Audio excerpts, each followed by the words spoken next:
Welcome to my YouTube channel.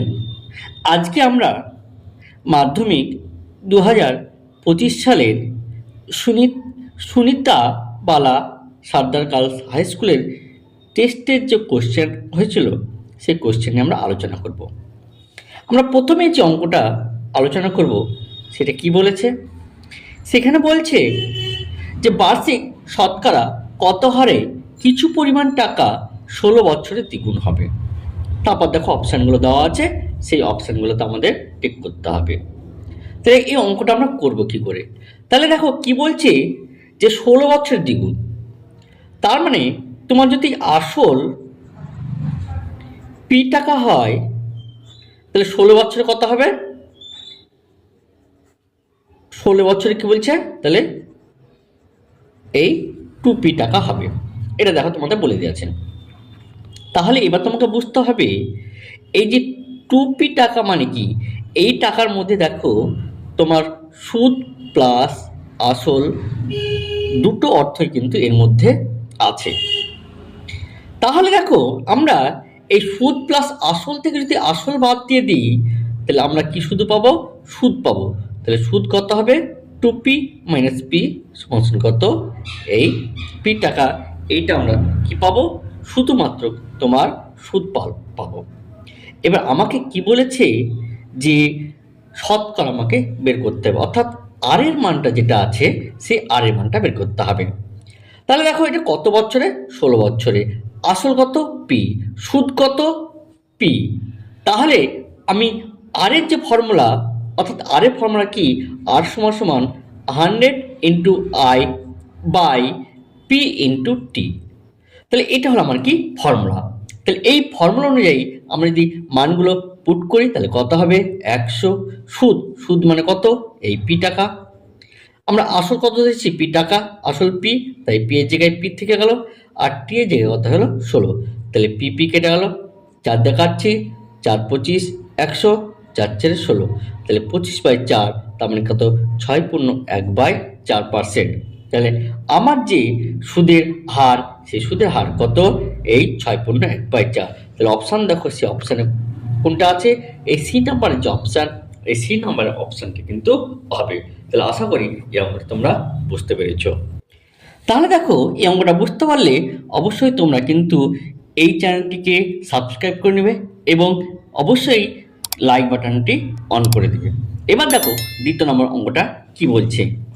তাহলে দ্বিতীয় নম্বর অঙ্কটা কি বলছে দেখো, যে 3x² প্লাস 8x প্লাস 2 = 0 সমীকরণের বীজদ্বয় আলফা ও বিটা হলে 1/α প্লাস 1/β এর মান আমাকে বের করতে হবে। তাহলে দ্বিতীয় নম্বর যে অঙ্কটা সেটা দেখো কি বলছে, ইকুয়েশনটা 3x² প্লাস 8x প্লাস 2 = 0। তাহলে একটা তোমার কি সমীকরণ বলে দিয়েছে। তাহলে এই সমীকরণটা যদি তোমাকে বলে দেয় তাহলে এই সমীকরণের বীজদ্বয় কত বলেছে? Alpha plus beta. তাহলে তুমি নিশ্চয় আলফা প্লাস বিটা অর্থাৎ বীজদ্বয়ের যোগফল তুমি বের করতে জানো। তাহলে কত হবে? B by A minus B by A, এখানে বি মানে 8 আর এ মানে কত? 3। তাহলে বীজদ্বয়ের যোগফল বের করে নিলাম। আর বীজদ্বয়ের গুণফল কত হবে? C by A. সি বলতে এখানে 2 আর এ বলতে x² সহ, তাহলে কত? 2/3। তাহলে আমাকে মান বের করতে হবে কি? 1/α প্লাস 1/β, এটা কিন্তু আমাদের মান বের করতে হবে। তাহলে লসাগু কত হবে? আলফা বিটা, তাহলে আলফা প্লাস কত? বিটা। তাহলে দেখো বীজদ্বয়ের যোগফল কত বের করেছো? -8/3। আর বীজদ্বয়ের গুণফল কত? এই 2/3। তাহলে -8/3, আর এটা উল্টে গেলে কত হবে? তোমার 3/2, কারণ এটা কি ভাগাকার আছে, তাহলে উল্টে দিলে কত হবে? 3/2। তাহলে কেটে গেল, তাহলে কত? 4। তাহলে অ্যান্সার কত দাঁড়ালো? এই -4। তাহলে আশা করি দেখো এই অঙ্কটা বুঝতে পেরেছো, এই অঙ্কটাও বুঝতে পেরেছো। এবার দেখো আমার অপশানে কোনটা আছে। দেখো অপশানে এই নাম্বার যেটা আছে সেই এই নাম্বারের অ্যান্সারটা কিন্তু আমরা পেয়ে গেলাম। এবার দেখো আমরা যে 3 নাম্বার, সে 3 নাম্বার অঙ্কটা আমাদের কি বলছে। এখানে 3 নম্বর অঙ্কটা দেখো, খুবই ইম্পর্টেন্ট অঙ্ক। এই টাইপের অঙ্ক কিন্তু তোমাদের মাধ্যমিকে এলেও আসতে পারে। তাহলে 3 নম্বর অঙ্কটা কি বলছে, যে এবিসি ত্রিভুজের বিসি বাহু সমান্তরাল সরলরেখা এবি এবং এসি বাহুকে যথাক্রমে ডি এবং ই বিন্দুতে ছেদ করে। এডি সমান সমান 4.8 সেমি, এই সমান সমান 6.4 সেমি এবং ইসি সমান সমান কত 9.6 সেমি। তাহলে এবি দৈর্ঘ্যের মানটা তোমাকে বের করতে হবে। তাহলে আমরা এই ছবিটা আঁকি, তাহলে ছবিটা কেমন এরকম হবে, যেখানে দেখো এ বি সি ত্রিভুজ। এবার কি বলছে, এই বিসি বাহুর সমান্তরাল কত এই ডিই। এখানে তোমাকে দেখো কি কি মান বলে দিয়েছে, যে এখানে বলেছে এডি, এডি মানে কত এই 4.8, তোমাকে এই কত বলে দিয়েছে 6.4 এবং তোমাকে ইসি কত বলেছে এই 9.6। তাহলে দেখো আমরা জানি যে বিসি বাহুর সমান্তরাল যদি ডিই হয়, তাহলে এই যে বাহু, এই বাহুগুলো কি হয় সমানুপাতে বিভক্ত হয়। অর্থাৎ আমরা লিখতে পারি এডি বাই ডিবি ইকুয়াল এই বাই কত ইসি।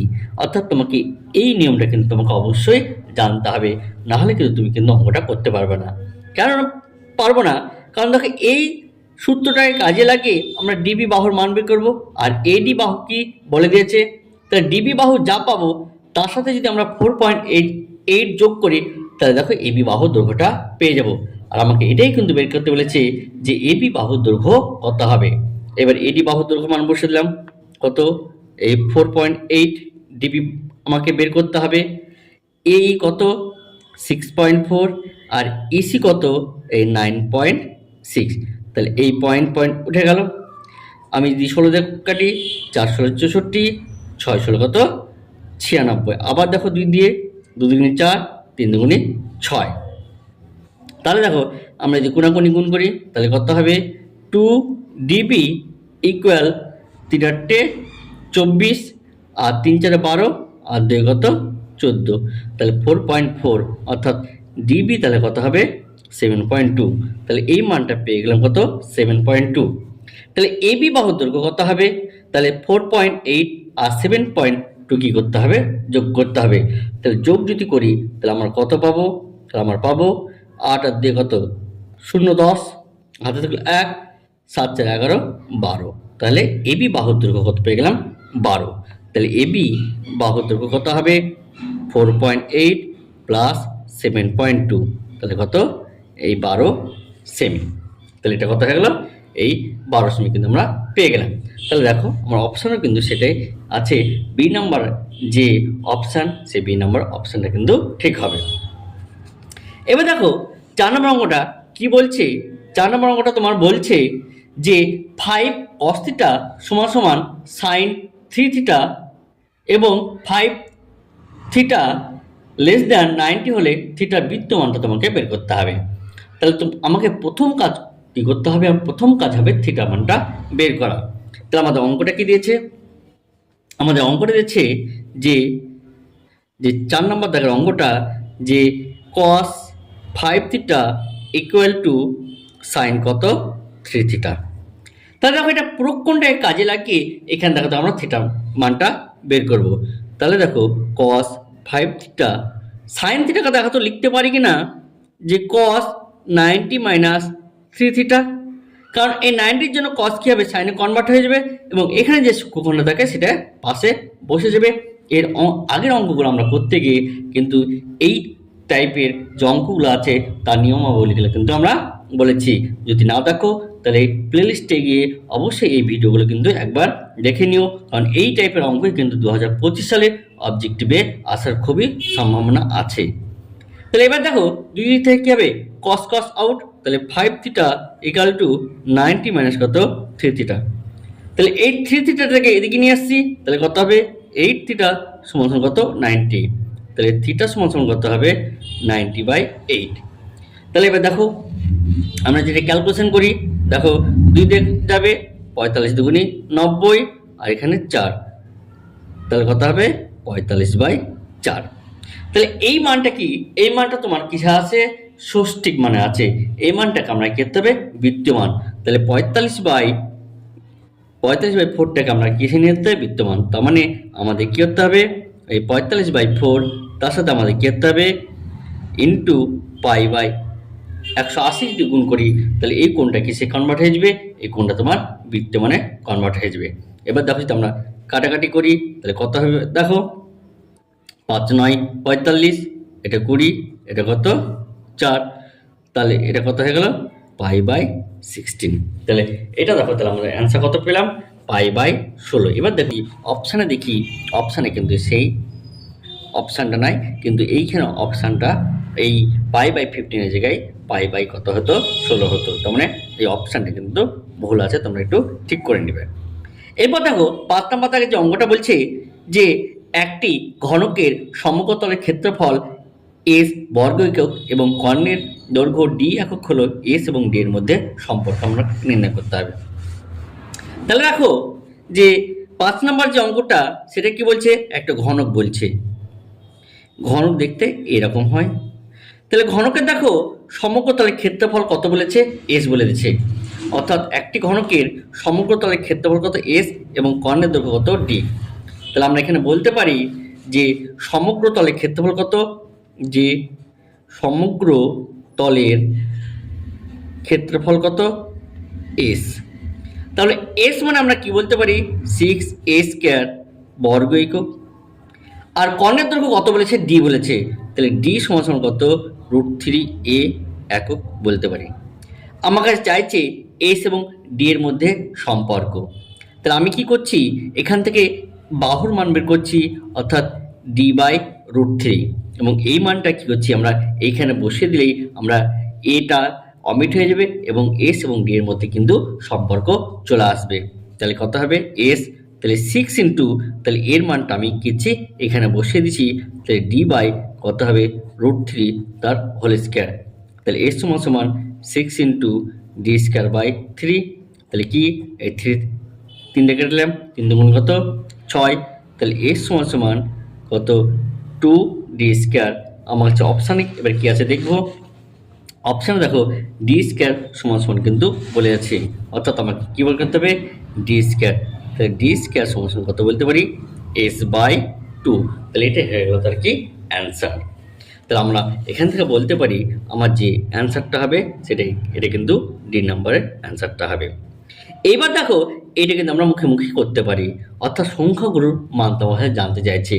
তাহলে সংখ্যাগুলোর মান কেমন হয়, অর্থাৎ এই শ্রেণীর মধ্যে যার সংখ্যা সর্বাধিক সেটাই হবে কি তার সংখ্যাগুরু মান।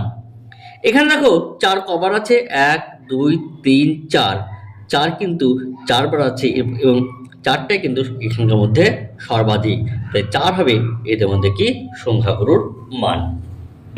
এবার দেখো যে শূন্যস্থানগুলো আছে সেই শূন্যস্থানগুলো কিন্তু আমরা করব। এখানে কি বলছে বার্ষিক 10% হার সুদে x টাকার 2 বছরের চক্রবৃদ্ধি সুদ আমাকে বের করতে হবে।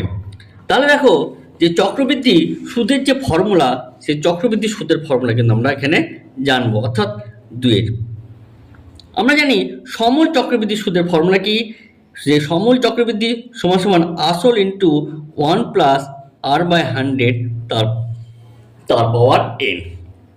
এবার দেখো এখানে আমাকে কি কি তথ্য বলে দিয়েছে, এখানে আমাদের দেখো বলে দিয়েছে কি যে আসল বলেছে x টাকা, সুদের হার 10 এবং টাইমটা কত 2 বছর। তাহলে এবার কি করবো আমরা এখানে কিন্তু মানটা বসিয়ে দিতে পারবো। তাহলে আমরা যদি মান বসাই তাহলে দেখো কত হবে, অর্থাৎ আসল কত x টাকা, তাহলে 1 প্লাস আর মানে কত 10 বাই কত 100, আর টাইমটা কত 2 বলে দিয়েছে। তাহলে দেখো এখানে আমাদের কি দিলাম মানটা বসিয়ে দিলাম। এবার দেখো এটা যদি ক্যালকুলেশন করি তাহলে x ইন্টু, তাহলে এটা তোমার কত হয়ে যাবে 110/100 তার স্কোয়ার, তাহলে 0 0 কেটে গেল, তাহলে এটা কত 121 বাই কত 100। তাহলে এইটা আমরা পেলাম কি সমূল চক্রবৃদ্ধি। এই সমূল চক্রবৃদ্ধি থেকে যদি আমরা আসল বাদ দিই তাহলে কিন্তু আমরা চক্রবৃদ্ধি সুদ পাবো। তাহলে আসল কত ছিল x টাকা ছিল, তাহলে 121/100 মাইনাস কত x। তাহলে এটা ক্যালকুলেশন করলে আমার কত দাঁড়াবে যে 121x মাইনাস কত 100x বাই কত এই তোমার 100, তাহলে কত 21x বাই কত 100। তাহলে আমার যে সমূল চক্রবৃদ্ধি সুদ সেটা কত হলো 21x/100। তাহলে আশা করি এই অঙ্কটাও তোমরা বুঝতে পারলে। অর্থাৎ এই শূন্যস্থান পূরণের যে অঙ্কটা আছে এর অ্যান্সারটা কত হবে তোমার, তাহলে কত 21x/100। তাহলে এটা কিন্তু অঙ্কটা হলো। এখানে দেখো যে 2 নম্বর অঙ্কটা যেটা বলছে যে 3টি ক্রমিক সমানুপাতি ধনাত্মক সংখ্যার গুণফল কত 64 হলে তাদের মধ্য সমানুপাতি কত। তাহলে আমাকে এখানে কি বলছে যে 3টি ক্রমিক সংখ্যা কিন্তু তোমাকে বলে দিয়েছে। তাহলে 3টি ক্রমিক সংখ্যা কত আমরা ধরে নিলাম এ বি সি, এবং এদের গুণফল কত বলছে যে এ বি সি কত 64। আর এই 3টে সংখ্যা যদি পরস্পর ক্রমিক সমানুপাতি থাকে তাহলে আমরা কি বলতে পারি যে বি স্কয়ার সমান কত এসি। এইটা হলো এই 3টে সংখ্যা যদি ক্রমিক সমানুপাতি থাকে তাহলে তাদের ফর্মুলা কত বি স্কয়ার সমান কত এসি হবে।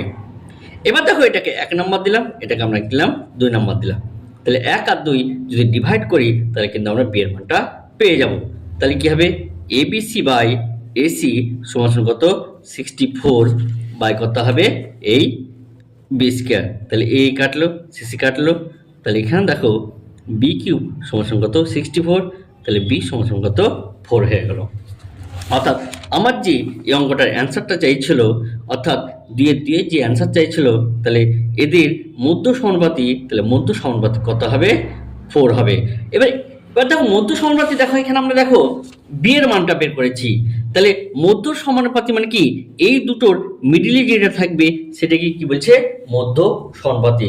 তাহলে মধ্য সমানুপাতি কত বি, তাহলে বি এর মান যেটা হবে সেটা কি মধ্য সমানুপাতি।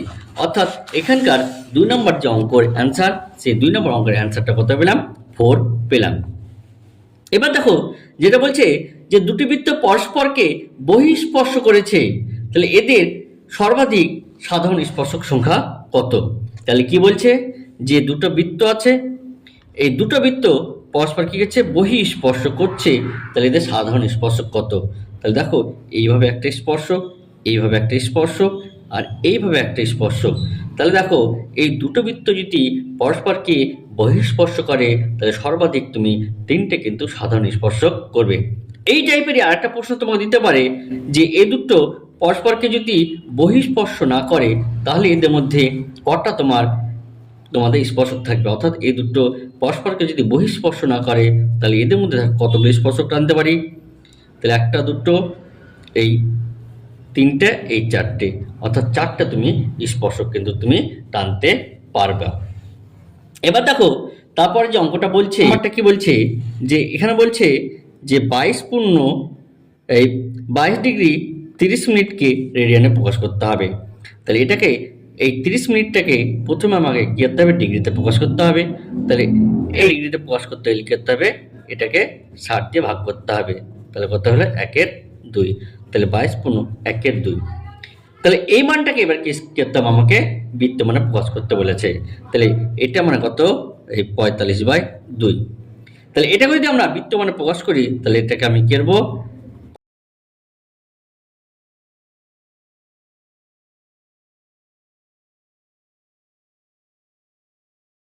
π/180 দিয়ে করতে হবে, গুণ করে দিতে হবে। তাহলে এটা কত হবে 4, তাহলে π/কত 8। তাহলে এটা হয়ে গেল আমার কি বৃত্তীয় রেডিয়ান বা বৃত্তীয় মান। এবার দেখো যে আর ব্যাসার্ধের একটি নিরেট অর্ধগোলককে জলে নিমজ্জিত করলে ওর দ্বারা অপসারিত জলের আয়তন ড্যাশ একক হবে। তাহলে আমরা দেখো জানি যে কোনো জিনিসকে যদি তরলে নিমজ্জিত করা হয় তাহলে আর্কিমিডিসের ল অনুযায়ী তার যে আয়তন হবে সেই আয়তনে কিন্তু তার সেই পরিমাণে কি করবে তরল অপসারিত করবে। তাহলে আমরা জানি যে অর্ধগোলক, যেটা অর্ধগোলক আছে এই অর্ধগোলকের আয়তনের ফর্মুলা কি 2/3 πr3। অর্থাৎ এই সমপরিমাণই কি করবে সেই তরল কি করবে অপসারিত করবে। তাহলে ওই যে তরলের আয়তন হবে বা ওই জলের যে আয়তন হবে সেটা হবে কত 3.5 πr3। তাহলে আশা করি বোঝা গেছে। এরপরে দেখো যে 6 নম্বর অঙ্কটা সেটা কি বলছে যৌগিক গড় মধ্যমা সংখ্যাগুলির মান কি, এটা কেন্দ্রীয় প্রবণতার মাপক। তাহলে এই টাইপের অঙ্ক কিন্তু তোমাদের টেস্ট পেপারে কিন্তু খুবই দিচ্ছে, যেটা তোমাদের পক্ষে খুবই ইম্পর্টেন্ট। এই অঙ্কগুলো অবশ্যই তোমরা কিন্তু করে রাখো।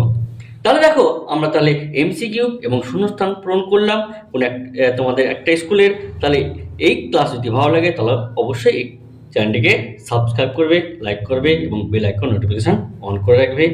আজকে ভিডিওটা এই পর্যন্ত, এর পরবর্তীতে আবার তোমাদের সাথে দেখা হবে।